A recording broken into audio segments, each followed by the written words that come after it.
হয়তো ভাবলাম তুমি যখন তোমার গার্লফ্রেন্ডকে ইমপ্রেস করার চেষ্টা করবে তখন আমি প্রথমে সামনে বসে থাকবো, তোমাদের দেখবো, হাসবো, তারপর আস্তে আস্তে আমার সারা শরীরের ক্ষতগুলো তাকে দেখাবো, দেখিয়ে বলবো সাবধান, তোমার বয়ফ্রেন্ড রূপের কিন্তু অনেকগুলো রূপ, তাই এই রূপে ভুলো না যেন।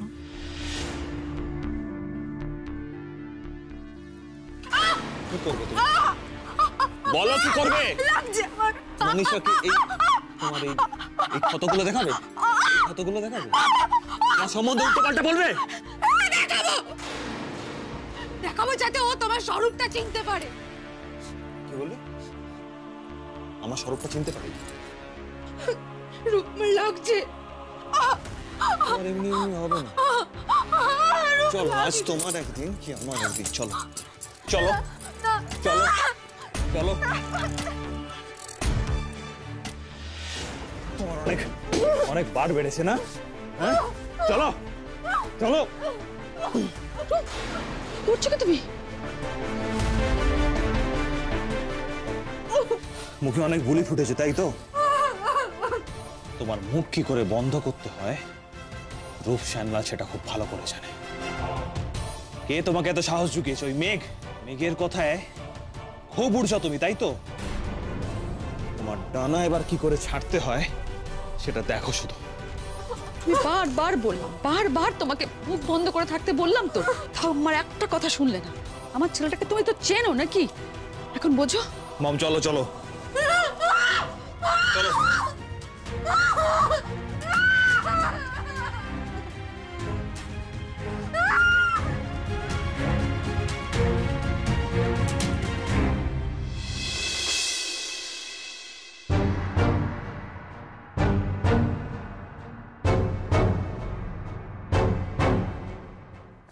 বাঁচাও, ছেড়ে দাও, বাঁচাও আমাকে, বাঁচাও ভাই, ছেড়ে দাও আমাকে।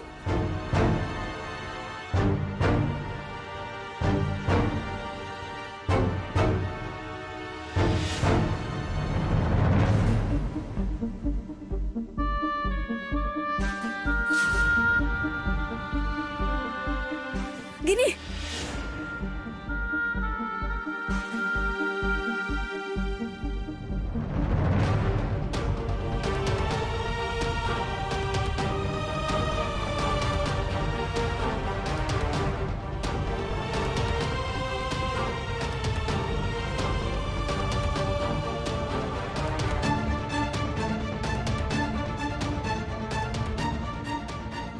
হে ভগবান, এটা আমি কি স্বপ্ন দেখলাম? গিনিকে নিয়ে গিনির কিছু হয়নি তো? ভগবান গিনিকে রক্ষা করো, যেন কিছু না হয়। ভগবান প্লিজ, গিনির যেন কিছু না হয়, ওকে ভালো রেখো।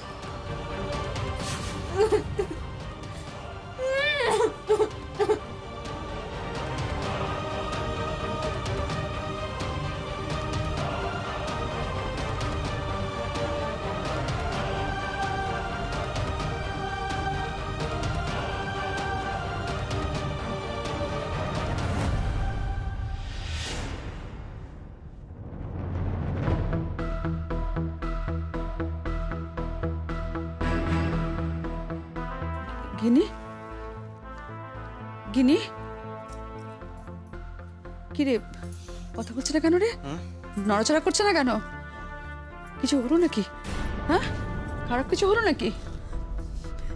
খারাপ যদি কিছু হয়ে যায় রূপ, উফ, এই বয়সে তোর জন্য আমাকে জেল খাটতে হবে নাকি? আমার ভীষণ ভয় করছে রূপ, দেখ না। মম তুমি প্লিজ চুপ করো না। ও কিচ্ছু হয়নি ওর। জানলা তো খোলা আছে, হাওয়া আসছে তো। দম বন্ধ হয়নি, কিছু হয়নি ওর। ঠিকই আছে মনে হচ্ছে।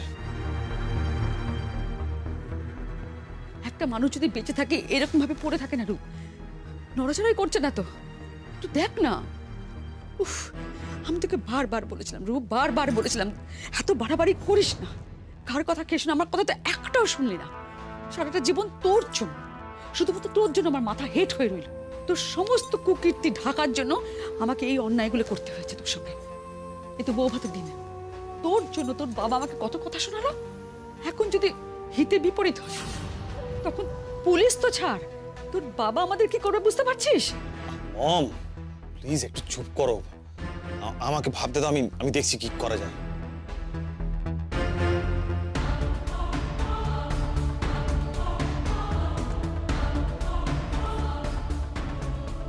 গিনি, গিনি, গিনি,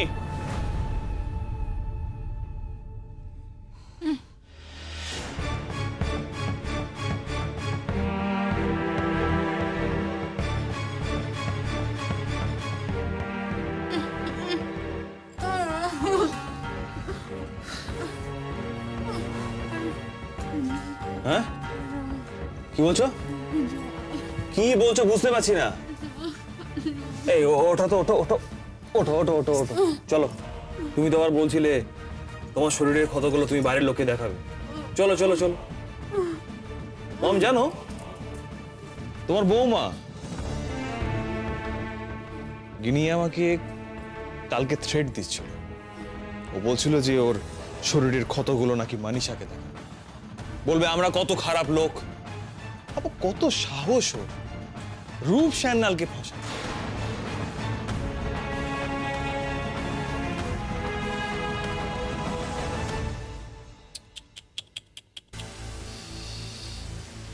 কি অবস্থা হয়েছে তোমার গিনি, খুব কষ্ট হচ্ছে না?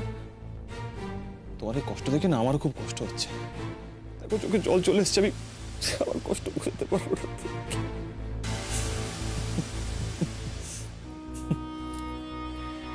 তোমাকে বারবার বলেছিলাম গিনি আমার সঙ্গে এসব করো না, কেন করতে গেলে? দেখো কি বিশ্রী অবস্থা হয়েছে গিনি। বিশ্বাস করো আমি তোমাকে ছেড়ে দেবো। আরে আমি তোমাকে ছেড়েই দিতে চাই, তোমাকে রেখে আমার লাভ কি? তুমি তো আমার টাইপের মেয়েও নও যে আমাকে খুশি করতে পারবে। আমার ড্যাড ফিরে আসুক, ড্যাড ফিরে এলে ড্যাডকে ম্যানেজ করে আমার নামে, ওকে বেবি, বুঝতে পেরেছো? তারপরে তুমিও ফ্রি, আমিও ফ্রি। জল জল। কি কি হয়েছে? কিছু বলছো? কি বলছো? তোমার তোমার খিদে পেয়েছে? তেষ্টা পেয়েছে? জল খাবে? রূপ, রূপ ওর জন্য একটু জল নিয়ে আয় অন্তত। জল নিয়ে আয়, জলটা না পেলে খুব যা না। হ্যাঁ যাচ্ছি। কি হলো? না না না না,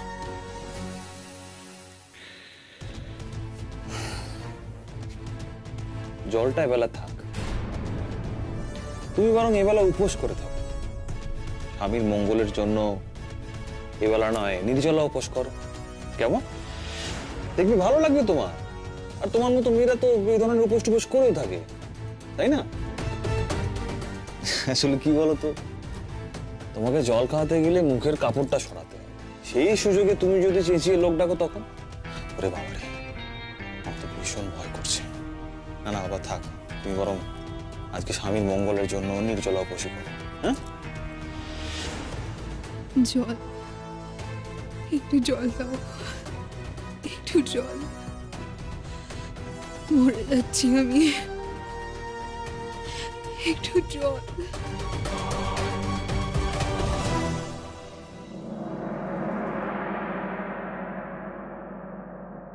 কেন আমার সিক্স সেন্স আমাকে বলছে কিছু ঠিক নেই গিনি শ্বশুর বাড়িতে?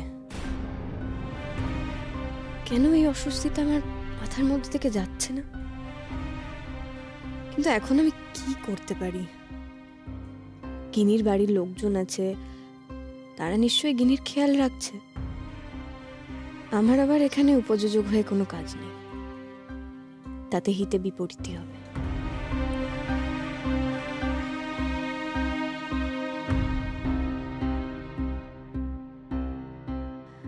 আচ্ছা, আমি এখানে থাকি বলে কিছু জিনিস হয়তো দেখতে পাচ্ছি যেটা ওর বাড়ির লোক দেখতে পাচ্ছে না। এই যে গিনির একটা ভয় ভয় ব্যাপার, এটা এটা কি ওর বাড়ির লোক?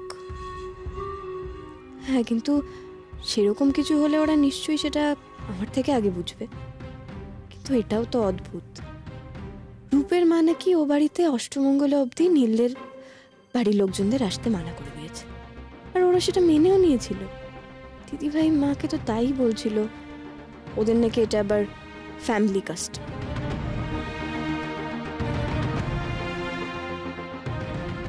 আশ্চর্য। আর রূপের মাও তো দেখছি সাংঘাতিক অন্যরকম। এসব ফ্যামিলি নিয়ম মানা কে জানে। না, অস্বস্তিটা কিছুতেই কাটছে না, কি যে করি। কি রে, তুই দাঁড়িয়ে আছিস এখনো তৈরি হোসনি? কেমন তো দেরি হয়ে যাবে। না, এই হয়ে গেছে, চলো। কি হয়েছে? ডিস্টার্ব লাগছে কেন বল।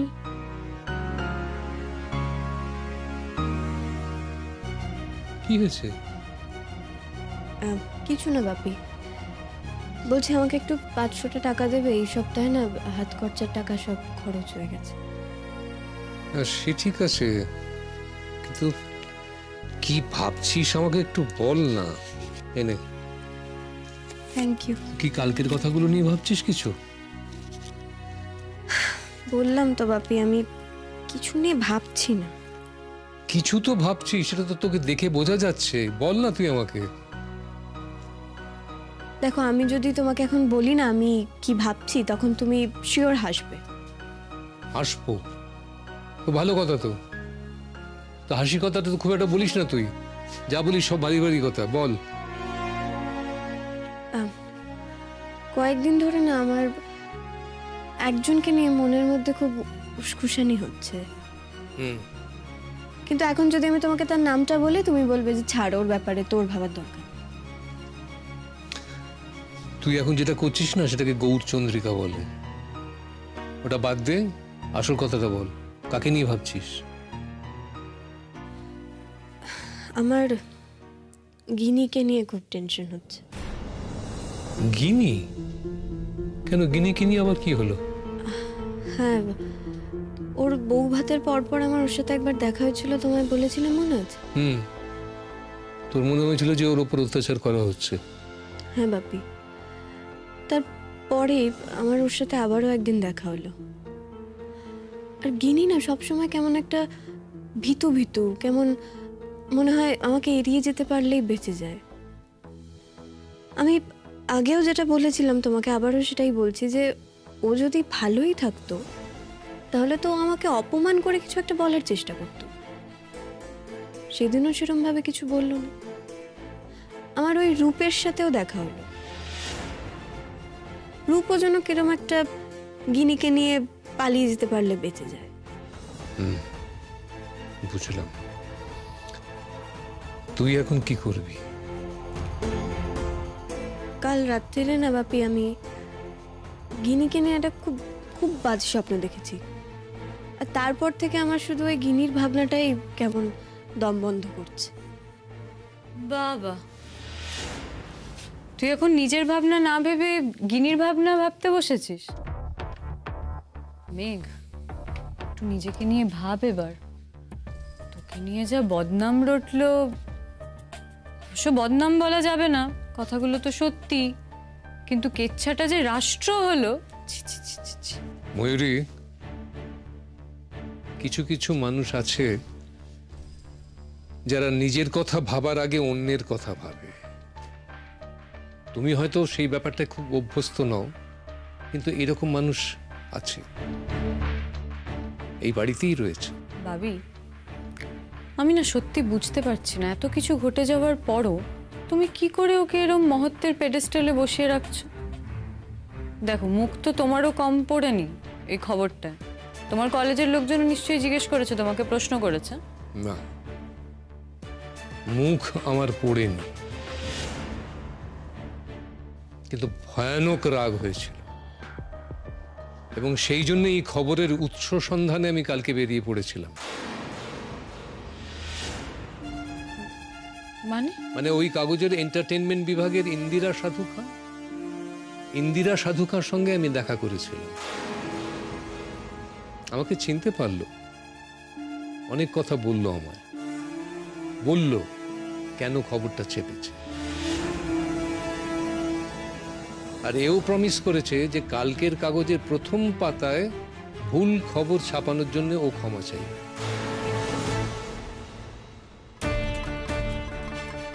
কি হলো, আশা করি বুঝতে পারছো সবটাই। আমি ওদের ওই ভিডিওটা দেখিয়ে ভয় দেখাই যে ওরা যদি সত্যি কথা না বলে তাহলে আমি ওদের কোর্টে টানব।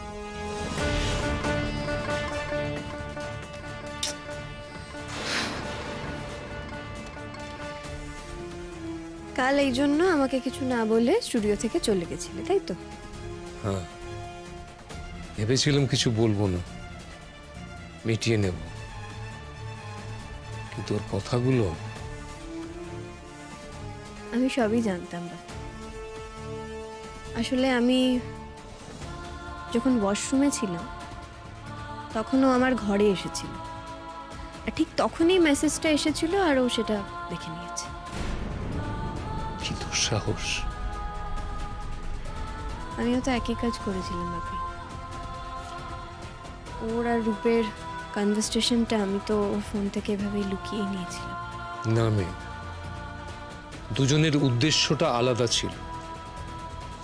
তুমি চেয়েছিলে নিজেকে বাঁচাতে, গিনিকে বাঁচাতে। তোমার নামে যে মিথ্যে বদনাম রটেছিল সেটা যে মিথ্যে সেটা প্রমাণ করতে চেয়েছি। আর ও? ছাড়ো বাপি, এখন তো সত্যি মিথ্যে সবই এক হয়ে গেছে। কিন্তু আমার মাথায় না এখন এটাই ঘুরছে যে গিনির সত্যি কোনো বিপদ হয়নি তো?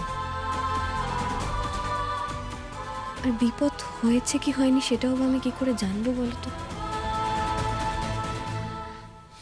একটু ভাল লাগছে না আমার, খুবই খুবই অস্থির লাগছে বাপি।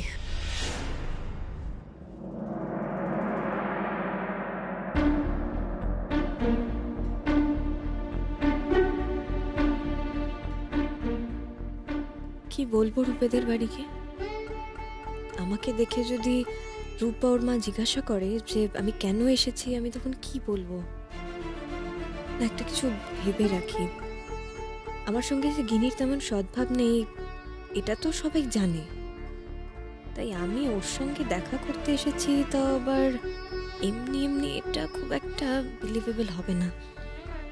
বিশেষ করে সেদিন রূপ আমাকে ওর সঙ্গে কথা বলতে দেখেছে, আর আমাকে তাড়িয়ে দিতে ওদের কোনো অসুবিধা হবে না। জিষ্ণুকে ধরবো, ওকে পাঠাবো বাড়িতে কিছু বলে? না, ওর ছবি টবি বেরিয়েছে এখন অনেক জায়গায়, ওকে পাঠালে ওরা বুঝে যাবে এর পেছনে আমি আছি। থাক, ওকে পাঠিয়ে লাভ নেই। কিন্তু আমাকে তো খবরটা বের করতেই হবে। আমি কি করি এখন?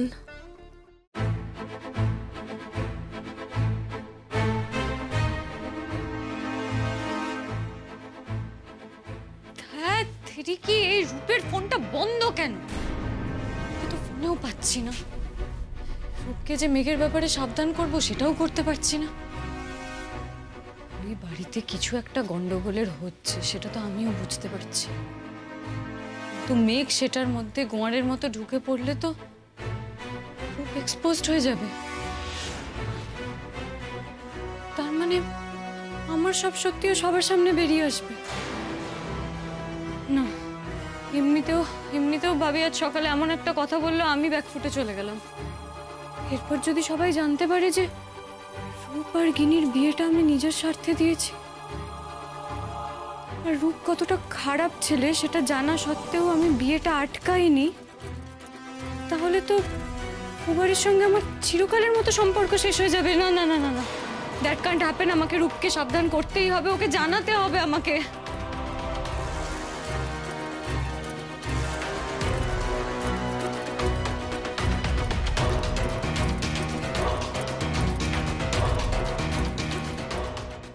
সৌরনীল, আমার মনে হয় তুমি একেবারে ঠিক ডিসিশন নিয়েছো। তোমার ইমিডিয়েটলি একটু বাইরে থেকে ঘুরে আসা দরকার, তাহলে একটু চেঞ্জ হবে। জানো তো, মানুষের একটা নির্দিষ্ট গ্যাপে না পাহাড়ের সামনে গিয়ে দাঁড়ানো উচিত।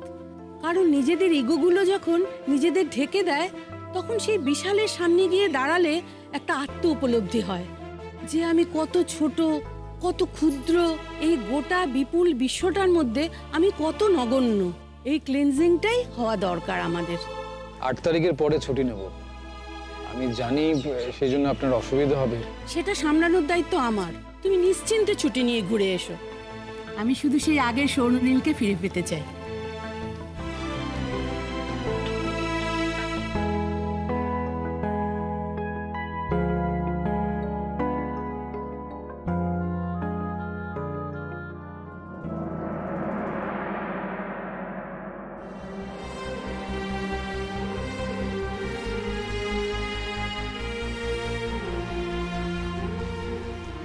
মেঘ, আই এম সরি।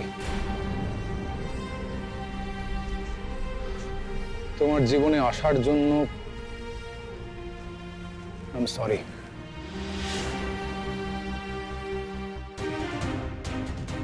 তোমার জীবনের প্রতিটা মুহূর্ত খারাপ করে দেওয়ার জন্য আই এম সরি। পারলে আমাকে মাফ করে দিও। মেঘ, জানো আমি পারলে তোমাকে 12-13 মাস আগের জীবনটাই নিয়ে যেতাম, বা তারও আগে, যখন আমাদের দেখাই হয়নি। আমি ভেবেছিলাম আমি তোমাকে ভালোবাসি, কিন্তু জানো তো আমি না ভালোবাসতে পারি না, ভালোবাসতে জানিও না হয়তো। আমি শুধুমাত্র অধিকার চেয়েছি, একটা নিরঙ্কুশ অধিকার।